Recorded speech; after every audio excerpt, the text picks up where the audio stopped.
Hello. All right, welcome to the February 2025 Idea Share.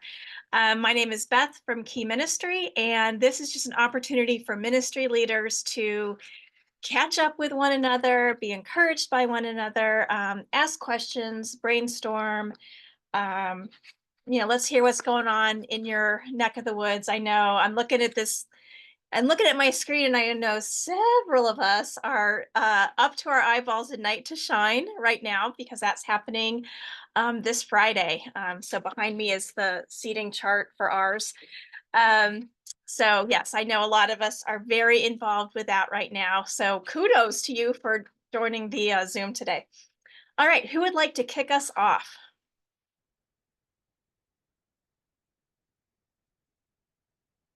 Come on, people. Okay, since you twisted my Okay, arm, thank you, so John. yeah, you're welcome. Well, hey everybody, praise God, good to see everybody. And yes, Night to Shine is coming up. I'm actually going to be a first-time buddy at a Night to Oh, Shine, great. so how about that? So prayers for me that that I'm the buddiest buddy that can be. But just a little shout out. I know some of you guys have been following this on social media and in the Facebook group, but yes, it's conference season. Conferences are coming up. Obviously, Disability in the Church, which is the granddaddy of them all, let's say. But so we're excited about that. But we will be doing a disability ministry conference in Chicago again, Midwest Disability Conference. It's our local Johnny and Friends office partnering with one of our best church partners in Northwest Indiana. So all the rock stars and big names of disability ministry will be there October 3rd and 4th.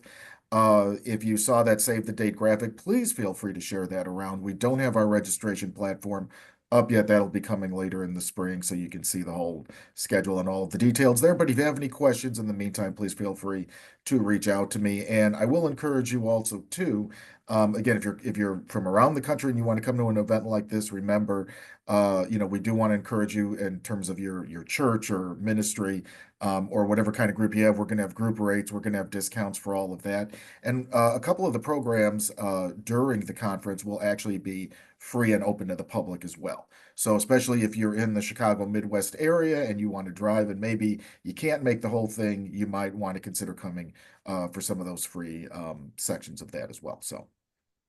All right. Thank you, John. That's an awesome announcement. And John did refer to when he said the Facebook group. So just in case anybody is not aware, did I hit record? Yes, I did. Okay.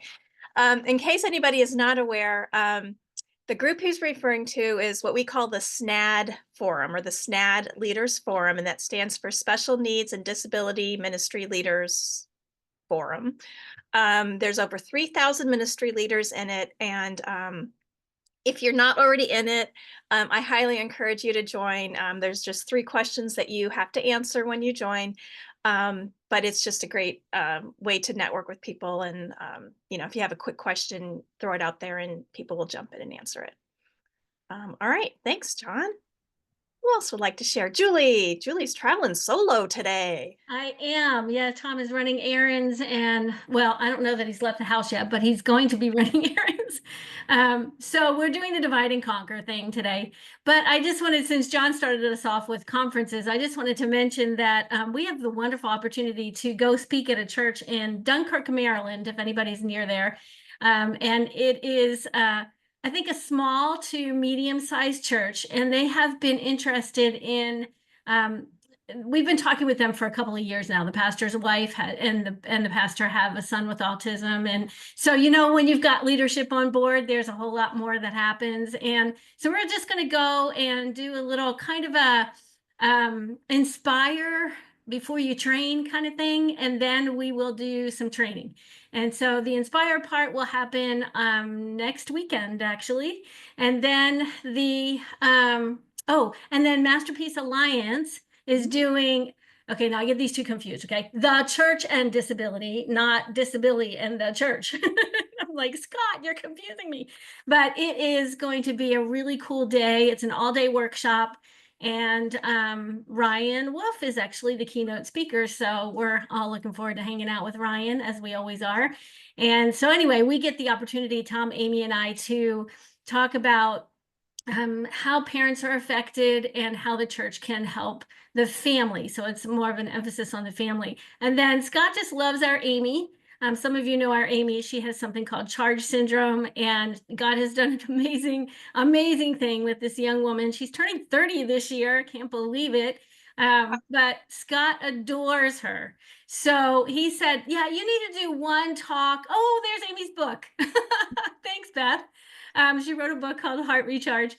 But Scott adores her. And so he wanted one of the breakouts to be Amy Meekin's story. And I'm like, do people really want to come just to see Amy Meekin's story? So we kind of added some, okay, if you're coming to a workshop like this, what would be helpful to you to know as we talk about Amy's story? So we're kind of doing both with those. So, but that is on the 15th. And everyone is invited. There is, if you go to Masterpiece Alliance, I think it's .org. Try org. I think it's .org. Yeah, I think so. You will find the registration there, and we would love to see you guys. So And this is March 15th. No, it's February. February 15th. But February 15th is the one in Dunkirk, Maryland. And February 22nd, thank you for clarifying that, is the one that is in Roanoke, Virginia. Okay. And that's Masterpiece Alliance. Yeah. Okay, great. So we have all kinds of opportunities for ministry leaders like you to get together in person, which I think is so incredibly important. So we have 4 opportunities now kind of mentioned. I don't know if the Dunkirk one was, you were inviting us to that, but we have at least 3 opportunities here. And I know we'll see lots of you at Disability in the Church. So fabulous. Thank you. Those are some really great opportunities.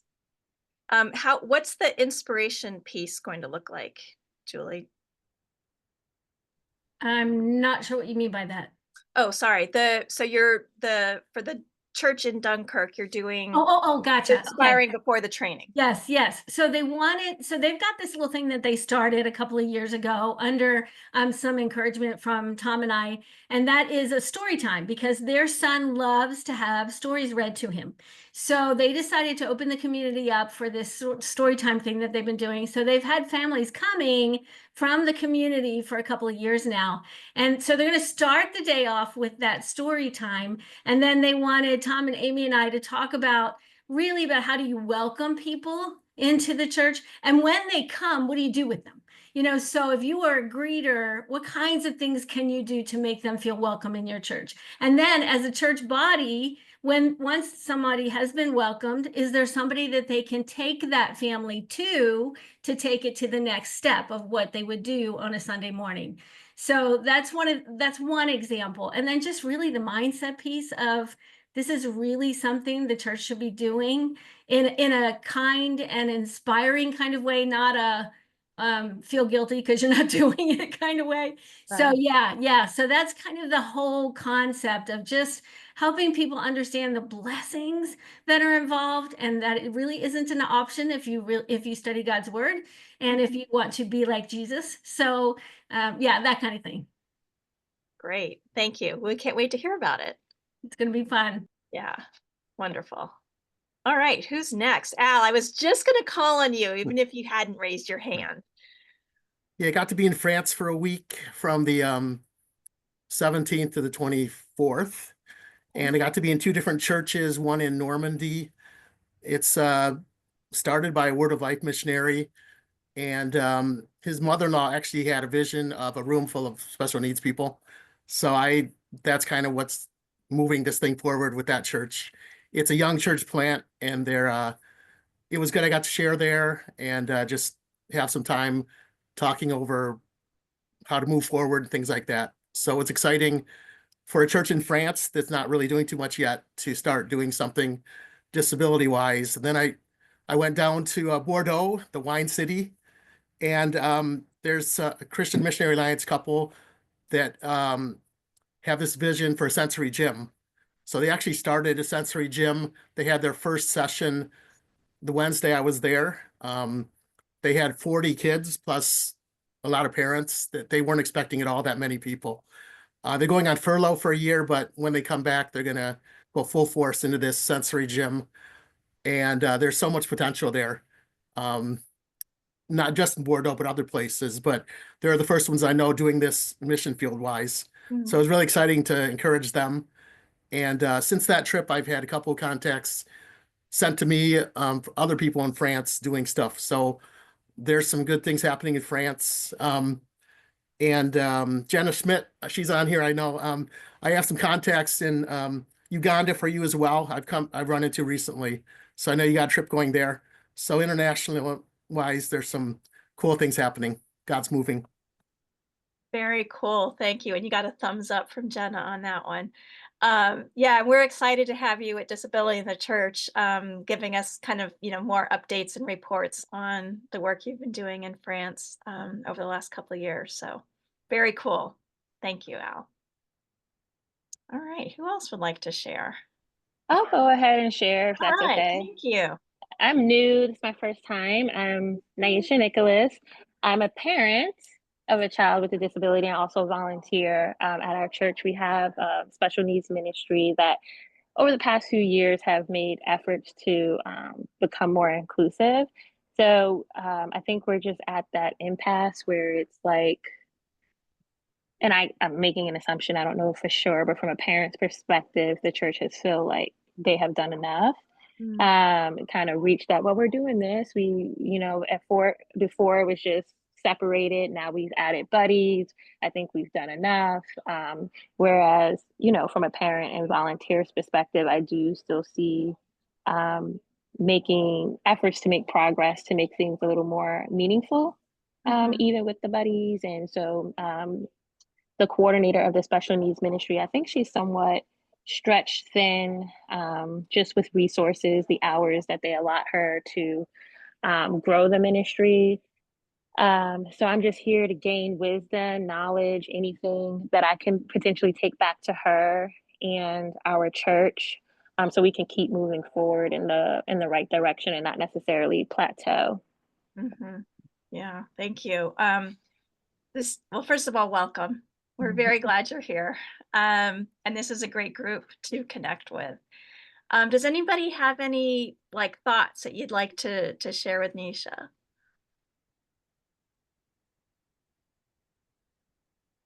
Yeah. We are looking to go to the Disability in the Church conference, but again, it's having that buy-in from the top down. So I know the coordinator is going to present it very soon, but it's not like they have fully bought into the vision of what it really means to provide meaningful access to people with disabilities. Okay. Julie, how can you encourage? Well, I was just thinking, I want you to know, is it Naisha? Is that how you Yes. That you are not alone and don't ever feel alone, because this group of people are amazing in just walking alongside and with amazing ideas. So I want to step up and say, and I know there are other people on this call as well that would do the same thing, but my husband and I have a ministry called Champions for Parents, with the number 4 in the middle, Champions for Parents. And we'd love to chat with you sometime on Zoom. And we could brainstorm back and forth. We could get to know your church a little bit better and where you are and where you would like to go personally as a mom and as a volunteer. And then, maybe put some things forward with that goal in mind of getting there. So if you ever want to have a chat, just look up Champions for Parents at Gmail. You can email us at gmail.com. So champions for parents at gmail.com. And we would love to have a chat with you. Yeah, excellent. And really, you want to connect with Tom and Julie. So, and we'll put the link to the Champions for Parents. Do you want the website, Julie? Would that be helpful? Okay, when we post this recording, because I know there will be people that will listen to this down the road that are going to say, oh, wait, I need that too. So we'll make sure to get that posted. Thank you. Thank you. Where are you, Naisha? We're actually in Virginia. So excited that the Disability in the Church conference is not too far away. We're in Chesterfield, so just south of Richmond, Virginia. Just out of Richmond. Great. All right. Yes, Jenna. Partnering with you as well. I'm in Maryland. Oh, excellent. Yeah, Sylvia is a great resource as well. Yeah, I mean, that would be awesome if any contact information that you guys don't mind sharing via chat or however you're most comfortable, so I can reach back out to you all, would be extremely helpful. I already wrote down the email for Champion for Parents. All right, Jenna. Yes, I have a question. Hello, everybody. I work in, disability ministry focusing on the global church, and role is still pretty new to me. So that's why I join these calls and I just try to listen in and gain as much knowledge. But what I'm finding is, I want to study the scripture more about like just general disability, healing, non-healing issues, because out on the field, there's a lot of the like word of faith, healing, like name it and claim it type of theology, even in the church. And so I'm just wondering if you all know of a good resource that kind of covers a lot of it. I have the John and Friends Beyond Suffering Bible that I've been reading through for the different disability themes, but there's not everything that I've seen as far as the scriptures go. Is there a commentary on, like, again, the miracles or healing, non-healing issues? So I'm wondering if anybody has a good resource that they know of that talks about the theology, again, of disability and healing and non-healing. All right, I know we have 2 hands raised, but I'm not sure if those are an answer to your question. So I think Linda's is. Yeah, I have a lot of books, and I just found a resource in Singapore. I just ordered 5 books and I got them in no time. I was looking up some stuff about the disability in the body of Christ, and I found some.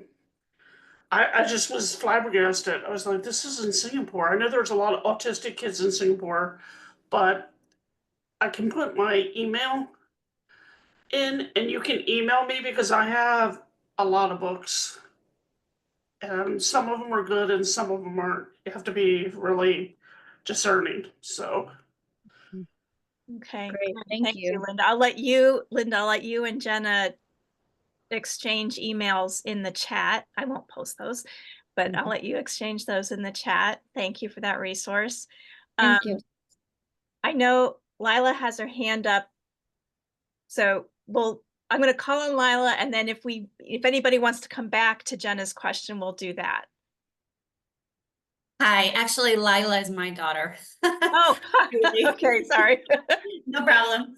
I'm Julie. Well, this is my first time here, like Naisha, and I think I'm not a parent of a child with disability, but I think I really resonate with what Naisha said. I'm leading a ministry down here in Argentina, and we do have a lot of children with disabilities, and of course we're getting more and more. But I think also our church is kind of like, well, they're here, that's enough. And doesn't really see the need for more active inclusion and more active adaptation of our buildings, of our services. And there's actually resistance to that, I think. And like I said, I'm not a parent of a child with disabilities, but I think that there is some feeling among the pastors that the parents are just kind of always complaining. And I don't think they really are seeing the vision, like Naisha said, of how important it is to really make it a space that's inclusive for them, that's comfortable for them, that they want to come back to. So yeah, I share in your frustration, Naisha. So I'm definitely hearing a theme today. Yes. Where there's this feeling like, okay, we're doing it. Yeah. That's it. Yeah, and look how cute these kids are when they run around church. But no one's really concerned about whether they're growing spiritually or not. And actually, I've run into a lot of resistance, even though that we've really pushed a buddy system as our ministry, our disability ministry. but there's still a lot of resistance from the children's ministry. They're pushing for a separate space for the kids with disabilities, and we're really pushing against that. I mean, obviously, if there's a child that really isn't comfortable in Sunday school, then we need to provide that space for them. But the kids that are coming are comfortable. But I think our children's pastor isn't.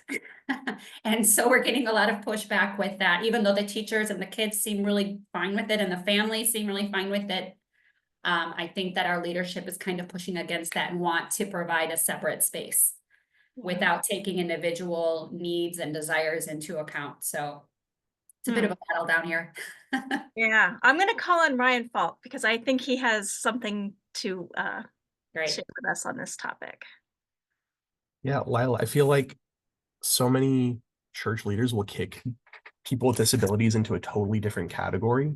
And so I'm going to put a link in here for a training that I'd encourage you to go through. It's like a self-guided thing, but the whole point of this would ideally be to get a church to walk through it and get them to define for you what it would look like for somebody to be fully engaged at different levels in the church. So if you've got a bunch of kids with disabilities, just asking them, what would a fully engaged kid at our church do? What would the outcomes be? What would it be like for them to go through it?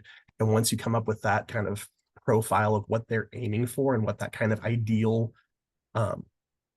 endpoint would be, then you're able to compare that and contrast that with people who aren't engaged in a couple of those different areas. And then you can look really specifically at targeting, well, what's keeping them from doing that? So being there is probably one of those things, and they're there, and that's great. But there's a lot of other things that they would want those kids to do. And if the other kids are struggling to do that, of like forming relationships with other kids, learning about Jesus, I don't know, like whatever that gets defined for them, that becomes the metric by which you can say, we're not succeeding for these kids in that area. Because if the hangup that they have might be something like, well, this is new and different from what other kids need, and so we're just kind of not going to deal with that. But if you can actually say, the reason why we would do all these other things about adaptations and accessibility and all that stuff is to enable the thing that you already want to happen, that goes a long way towards getting their buy-in to where they start driving and pushing for that, saying, yeah, this is what we want. It's not just like a complaining parent asking for something, but it would also help the church to be able to tell the difference between somebody who's asking for something kind of outside the scope of what maybe the church does want to provide. But it can never be less than what they're already there for, like the existing mission, the existing methodology. Does that framework make sense? Does it ring true to you? Yeah, it does. I think that their general knowledge, which is not very deep, of disability and specifically autism, is what's driving them to want this separate space, because they kind of take into account these general needs of disabilities, like kids with autism need a quieter space, and they need different explanations. They need this and this and this, and therefore the big answer to that is having a separate space, which I understand is necessary for some kids, not the ones that are coming today to our church. But I lost my train of thought. But I think they're not taking into account the fact that these kids also need to form relationships, like you said, and they have to be part of the body of the church. And that's something that's hard to accomplish if they're isolated in a room where they don't see other kids and the teachers don't know them and the rest of the church members don't know them. And I think this kid is going to grow up. I'm thinking of one specific kid, he's going to grow up and his parents are going to get old, and we need to be his family. But if no one even knows who he is because he's been isolated every time he comes to church, then how are we going to be his family when we don't even know him? So yeah, I think that's the long view. But that's where, like, if you get them to tell you what they want kids to be doing, you get to point out where that's not happening, and then you get to cooperatively work towards a solution. So if one of the things they come back with, and I hope they would say that, would be that they're forming relationships, you can say, well, then why isn't that working for this kid? What could we do to form relationships? Because some kids are going to do better in a separate space, as you pointed out. But that's where, if you've got that shared goal in mind, you can kind of work backwards from that to say what's going to be necessary. And if you only need to take a half step to fix that and to correct that and bring it back in line, great. If you need to take 2 or 3 steps, then they have the conviction that that's going to be what's necessary, and even a shared vision for what success would look like. But if you're playing with 2 different rule books of all the other kids have this goal and then kids with disabilities have this goal, they're never going to align, and they're also never going to feel that misalignment until you actually put it back into their terms. Gotcha. Yeah. So are Yeah, you saying, I'm sorry, Go ahead. I wanted to just ask that you're saying to ask them the question what it would look like for a kid to be fully engaged within the church body? Is that the question we are supposed to pose, or I'm writing Yeah, notes? so actually this training, and Ryan shared the link, and we'll make sure to post it. So I got to go through this training as well, and I highly recommend it. And I think what we're talking about here is helping like church leaders communicate or state, okay, this is what our goal is for like being fully engaged with the gospel, or whatever the overall, like your mission for children, let's say. And then it helps, like Ryan was saying, like what's missing for the kids with disability, like why are they not, why are we not having the same goal, basically. I did not, Ryan said it much better than I did. But I do recommend the training. Let me say something about this. Yeah. I have Asperger's, and I've walked this walk. I find it very interesting that school systems are more belonging environments than churches for kids with disabilities. That's a problem. It's a big problem to me. It's become a burden. I'm going to talk about kids that are aged out and the underserved at disability in the church. Because what happens to these kids, you're right, if they're in this little room, they're not belonging to the church body. They're being included. That's my problem with inclusion, belonging. We belong to one body of Christ. And if you look at John Newton, his good friend was severely depressed. He didn't put him in an asylum. He brought that bed into his house for 4 months. What happened to the church? John Newton, who wrote Amazing Grace, showed William Copler Amazing Grace. William Copler belonged to his church. He wrote hymns. I don't know what happened after that. You know, Charles Spurgeon shared his problems with depression. One, it was Victorian time and he was a man. They don't talk about that. But that has become a burden to me. I have a lot of friends that have aged out kids. Where do they go? The church we need things like Jill's house that are residential facilities for aged out kids. Because the government is all crazy with this stuff. But yeah, it is a problem when I look at it. I was the first kid mainstreamed in Carroll County, Maryland. And now I go walk down the halls of Carroll County, Maryland schools, and I see kids with all kinds of disabilities that are visible. And I can tell by body action, body motions, or behaviors, the kid probably has autism. I don't know, but it just looks like that. Why does the school system have a better plan for this than the church? Yeah, there's a difference between belonging, inclusion, and belonging. Yeah, there's important things that they have with the access ministry. I'm not negating that. But if you want a belonging church where, like my old church, we had he was a man with Down syndrome, served as an usher, went on mission trip to Echoing Hills, helped tie shoes. He loved it. But he was asked to be part of that because a lot of people with disabilities are too afraid to ask. I'm not, but because I have Asperger's, we just say whatever. But I do. And we're glad you're here, Linda. I always like to hear from you. But it has been on my mind a lot. I have a friend dealing with that. She has an adult child, and trying to find more independent living for her is a real problem. Mm-hmm. And also that she doesn't really go to church. because she doesn't really belong to the church. And that is a problem, that belonging. Like what happens when, there's these different children that are more independent grow up. They don't have the church is a belonging family. We belong to the family of God. And, I see it in many churches, and I see a lot of, it's just separateness all over the place. Yeah. Separate here, separate there. Why can't they be all together? So, All right. Well, sorry. we will not solve it right this second, but I mean, you're bringing up so many great things for us to be thinking about and sharing with our churches. And I really appreciate your perspective, Linda. Thank you. John has been patiently waiting with his hand up. What's up, John? Okay, well, I just wanted to chime in on, and I know your name's not really Lila, but I forgot what your actual name is. But anyway, you know who you are.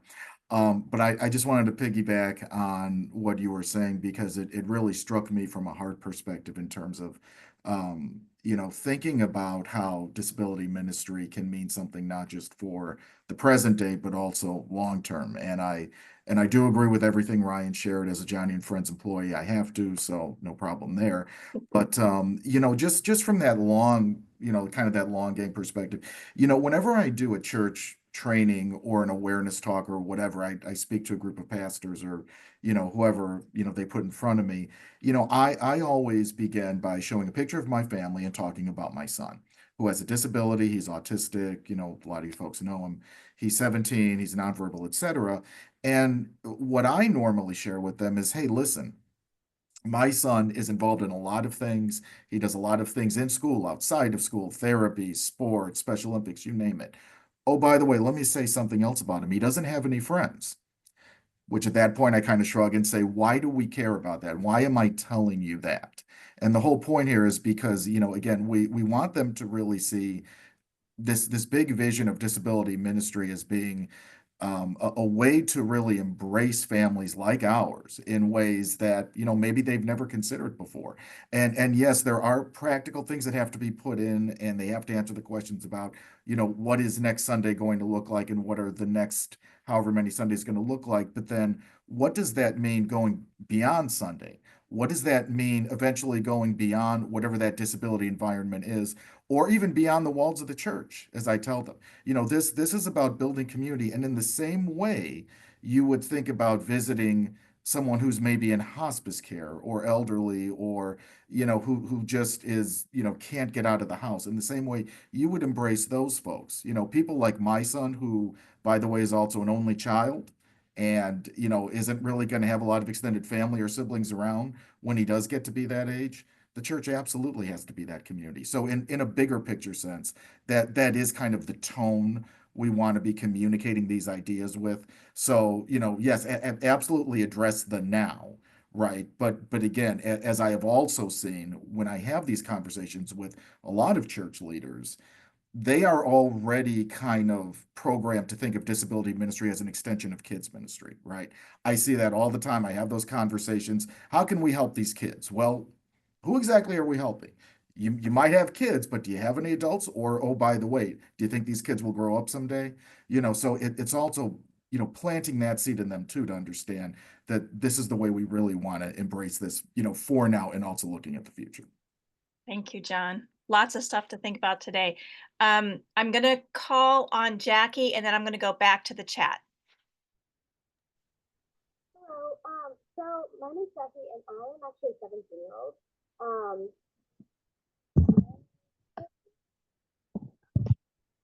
Can you hear me? Kind of. Okay. Can you hear me now? Yes. Okay. So I am a 17-year-old, and I am just getting started out in disability and special needs ministry. It's something that I felt a strong call to. Right now, I am working alongside Capernaum, which is through Young Life. And so I'm just a buddy there, and I plan in college to lead Capernaum. I'm going to college for occupational therapy. And my question was, as somebody who's just starting out, what's some helpful tips and strategies to get small town churches involved? I come from a very small town in PA, who we don't necessarily see a whole lot of disabilities walking through our doors. But for me, I know that there's so much more behind the scenes. So how do we get the church family involved when they're not necessarily seeing it with their own eyes? Wow. Thank you. So first of all, welcome. So I think I had a little difficulty hearing, but I'm going to repeat and then you tell me if I got it right. So you are like just really feeling called to disability ministry, and you're from a smaller church. Yep. So you're In CA. okay, and you are involved with Capernaum, which is very cool. And so you're just looking like for tips on kind of how to get your church thinking about this. Is that? You want me to just type it in the chat? Would that be easier? Yeah, I'm sorry. I'm just having a.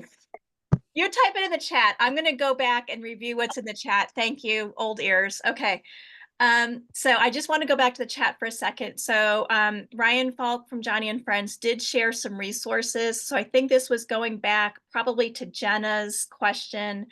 And so we're going to post all of these when we post the recording, but it's this, one is an Amazon link to Disability Way, Jesus Holistic Healing. So I'm not sure what the name of the book is, but and then there's another Amazon link to it's a Disability Gospel Brokenness Display Grace book, and then a Johnny and Friends, a link to Johnny and Friends for Disability Research Center Beyond Suffering. So again, we'll post all three of those links so you can check them out. He also posted the training pathway from Johnny and Friends that he talked about, and I seconded.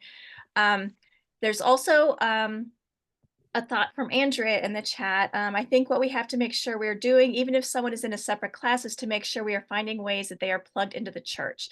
The purpose of the separate room should never be to exclude, but so they can learn the best way for them. Everyone should be able to serve and belong in their church. So amen to that. And Ryan answered, absolutely. I like to think about how we can build bridges, and those bridges can run in both directions. If someone can't cross the bridge to be with the main group will need to cross the bridge to come back to them. That's a really great analogy. And that can hopefully enable them to cross that bridge at a later date. Passive opportunity and active pursuit. Love it. All right. And Sylvia said we sometimes do reverse inclusion for some age peer engagement and for same age peer engagement and modeling. I love that. And the question is about posting the recording. Do we send an email out? So we post the recordings on the Key Ministry YouTube channel and Vimeo channel.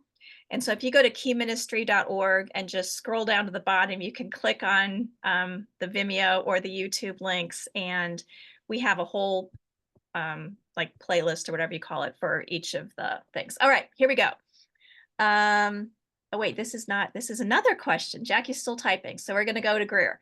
Hey everyone, I'm Greer. I'm based in the UK, so currently dinner time in our house. Oh, and you're getting a thumbs up from Allison, and if Allison unmutes and speaks, you'll see why.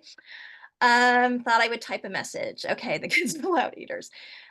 She's raising a son with ASD and have started a podcast sharing about the everyday joys, struggles, and differences in being neurodivergent of raising a child who is. I also work with Cru, Campus Crusade for Christ, and looking at how, as a whole ministry, we can better serve our staff who are neurodivergent, but also reaching those who are. If there's anyone who'd be open to talking and sharing, please let me know. I would love to chat and hear your story and or what you have learned. That's awesome. Thank you. So I encourage folks to reach out to Greer. That's awesome. Welcome. Hope dinner's going well. All right. Jackie is, did I miss Jackie's question yet? Let's see. No. Okay. Oh, here we go. Okay, from Jackie. As someone starting out, what are some helpful tips to jumpstarting special needs ministries in small churches who don't necessarily physically see many disabled people walking through the doors? I've seen that when others can't physically see more than just one person in front of them, it's hard to get them to realize that the need is there. Yeah, like it's easy for a church to say, oh, well, we just don't have anybody. When statistically speaking, that should not be true. So does anybody have any thoughts they would like to share with Jackie? And Linda, is your hand raised for this question? If so, go ahead and chime in. I can chime in, but I have something also to share later. Okay. I would say it's engagement. You can have the best leaders in the world, but if they're either avoiding disabilities, sounds like some of these people are because they're like scared, especially with mental health things. Just having people engaged, like I've engaged a lot of pastors in Ukraine, and we also have a young man in Ukraine who sings beautifully, but he has some, I'm not sure what his physical disability is.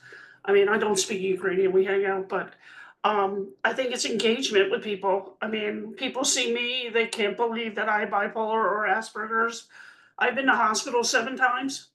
Um, they do, and it's just understanding the gospel is for all, and all are to participate, and all are to, we're supposed to go to all nations. So I think that's a really important thing to break down those barriers. Oh, it's a scary thing that, you know, when I worked somewhere, whenever there was some kind of shooting, people, are you going to shoot up? No, I'm not going to shoot up the building. Okay. Most time, people with mental health problems are the victims of crimes, not the perpetrators. So it's like breaking down these crazy things people think about people with mental health problems. Not everybody that commit crimes are mentally ill. A lot of them aren't. Jeffrey Dahmer was not mentally ill. People don't understand that.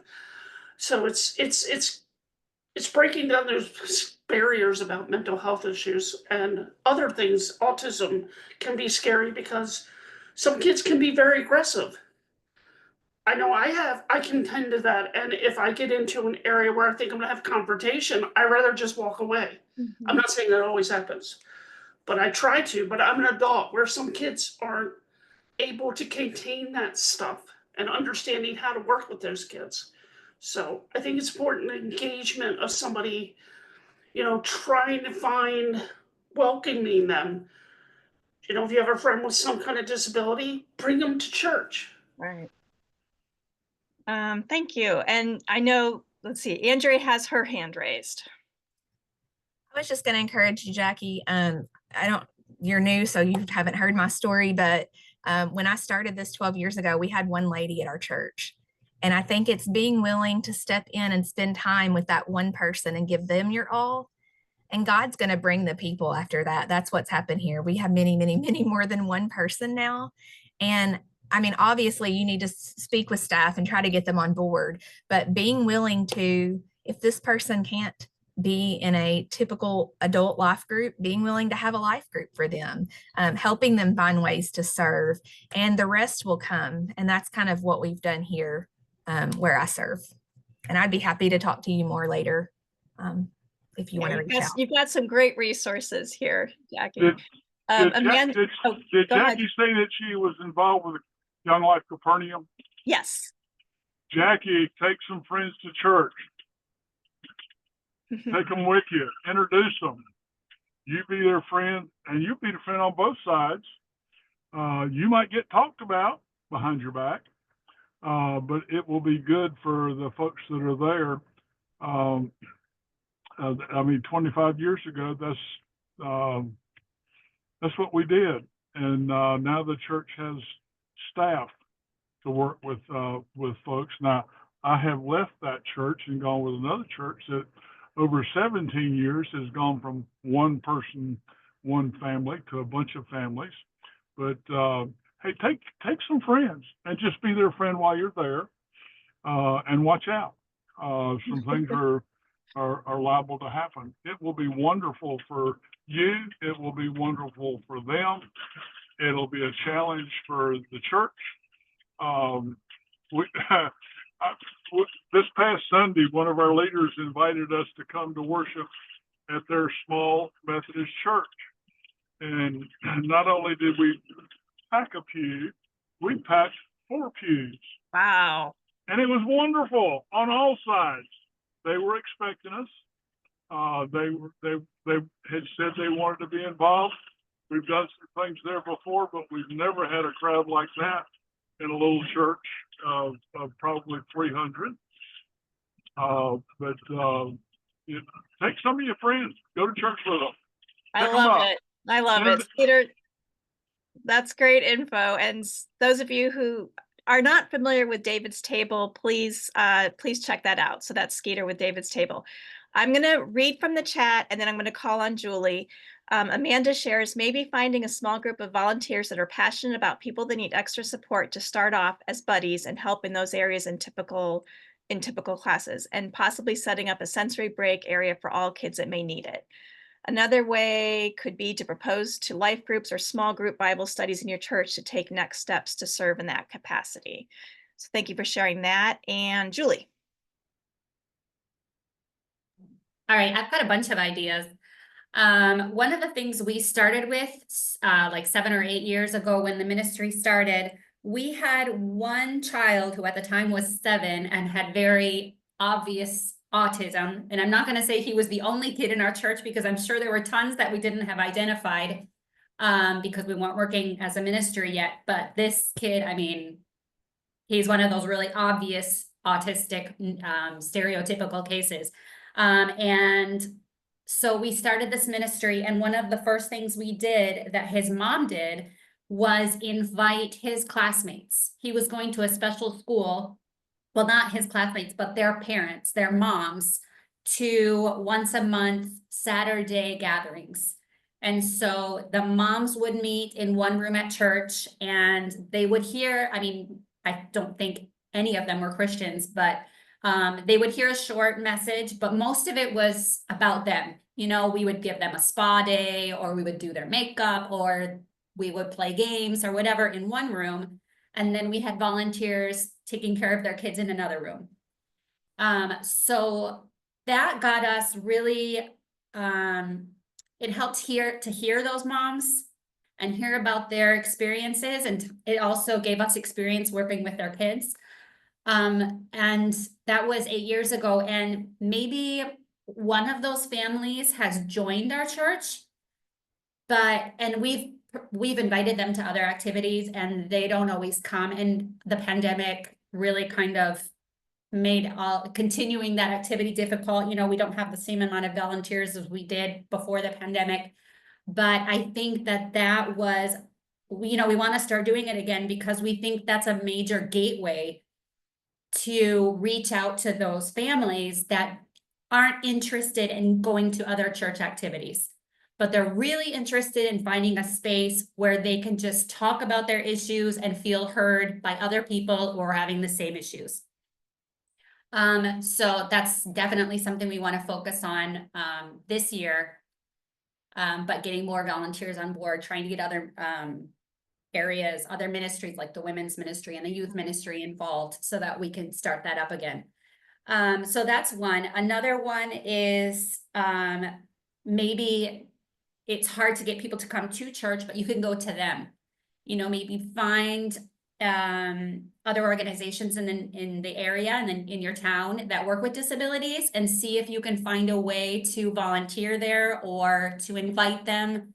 My church in Michigan, I visited in July, and they have once a month, they open the church so that people from group homes or people from day programs can come and do 2 hours. They come and do lunch and they do a craft, and they kind of open their doors. It's not an it's not an evangelistic, sorry, I'm thinking in Spanish, but you know, they're not there preaching or anything, but they're opening the doors for these adults with disabilities once a month to come and do something recreational. So that's another thing, is to go out to the community or provide spaces that maybe aren't church spaces, but provide a service to those people. And then the last one is kind of a, you know, if you build it, they will come. You know, prepare your church for those people you don't even know. See what a family might be expecting or might be wanting or needing when they come to a church, and say, we're going to build that. You know, we're going to build accessible bathrooms. We're going to build ramps. We're going to have a changing table for adults. We're going to put pictograms on the wall. You know, kind of implement those things, turn down the volume. And so that when a family does happen to come to your church, they feel welcome and they want to come back. Because otherwise they're going to come and they're going to leave and they're never going to come back. Thank you, Julie. Those are 3 great ideas. And what I'm hearing is, like, regardless of if you're in a small town or a large city, I mean, statistically speaking, there are lots of people with disabilities. And so whether you are, doing outreach and welcoming them in or going out into the community, like, they are there. And so whether or not your church leadership is seeing them in your church, that is part of your community. And so how can you welcome them in or go out there so that your church body is reflecting the community? All right, we are getting close to the end of time. I'm going to call on Jenna and then Linda.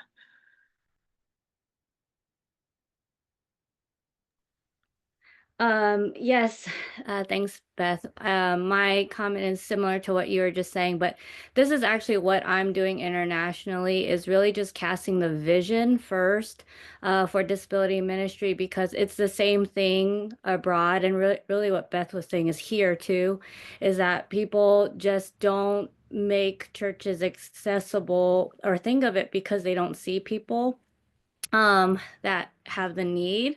But abroad, it's a lot of the traditional beliefs that keep people in their homes, that they're cursed or demon possessed, so they're not coming out into the community. And so, again, this is what I'm doing for the churches abroad. And a big thing, again, is casting that vision from the biblical standpoint. And so, this is kind of my train of the training that we do. The train of thought is the first question I ask, one of the first questions I ask is, who are the first 3 people in the Bible mentioned with a disability? And we're all in disability ministry, or at least interested. Do you guys know?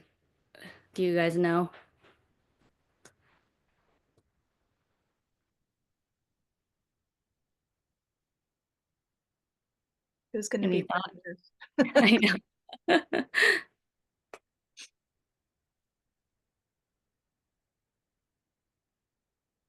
Mephibosheth, that's a good one. Jacob's hips was broken when he wrestled, and that was to remind him he would be permanently disabled, to remind him to stay close to God.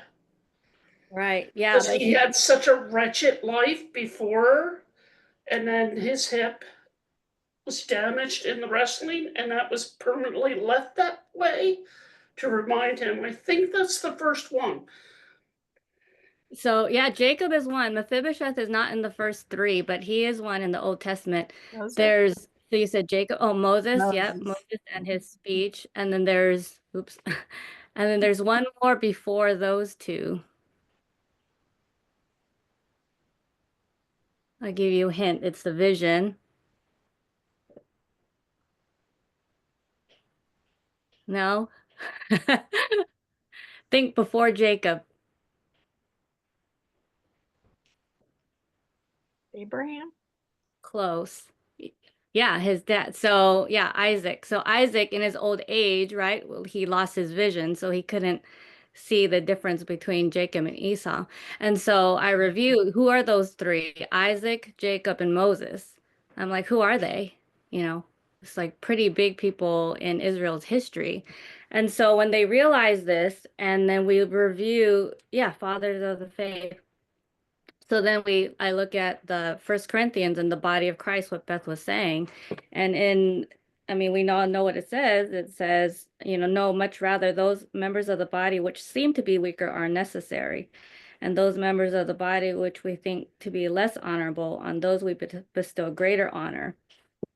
And I read in this book, Disability in Mission, the author says, if we trust the Bible's portrayal of the body and apply that to the church and its mission agencies, then is it too bold to say that the mission movement is itself disabled? So if we are missing the persons with disabilities from the body of Christ, and if God's word says that we need those people in the body, then if we're missing them, is the church disabled?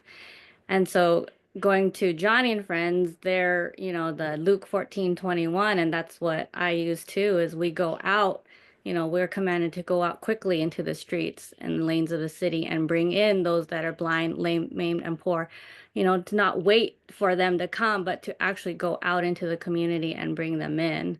And so again, for me, that's the casting the vision for reaching out to and integrating people with disabilities into the church. Even if people don't see it, it's in the scripture. So that's what we're doing. Great. Thank you very much for sharing, Jenna. And if you're able to, maybe if you could put the name of that book in the chat, I think Julie would like to get some info on that. We have we're really running close on time. I'm going to ask this question quickly. We have an adult who was diagnosed with autism recently. He would like to start a support group / Bible study group for adults with autism. Does anyone have ideas for a study or discussion? So shout that out. I'm going to call Linda. I said I would call on you, so I'm calling on you, and that might be the last time that we have. So, Okay, so yeah. I told you guys about these resources that I was making. I have the first resource as a proof. It's a book. Okay. It's a blessings journal, and it basically has some worksheets in the front for people to do to refocus their mind on blessings instead of all the struggles they have, because I used to do this a lot and it helped me understand that my affliction was a blessing, not an affliction like the world sees it. I also have a prayer journal because it's hard for people with different disabilities focus on prayer. It's very difficult for me. And then I have 12 different mental health journals that are, each day is a verse and like a little devotional, and then a coloring page of that verse. But it also has this checklist for people to check off, did you take a bath today? Did you drink enough water? But it's more biblically based. So I have my first journal done, and I'm very excited. Love it. Those are really good resources. I like that. Thank you. Jenna shared in the chat, and this is an answer to the last one, but Disability and Mission, the Church's Hidden Treasure, David C. Duell and Nathan G. John.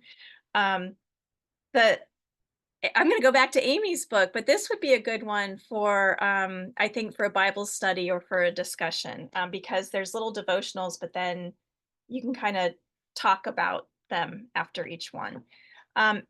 Any other resources to answer Andrea's question about a study or like a support group / Bible study group?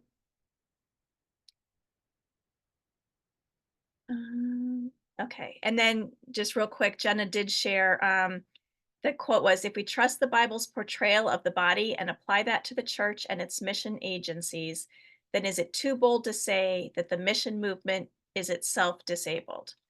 All right, and Sylvia's now got her to be read list for the next 5 months. Excellent. All right, well, I just want to thank everybody for your time today and for everything that we have learned and discussed today.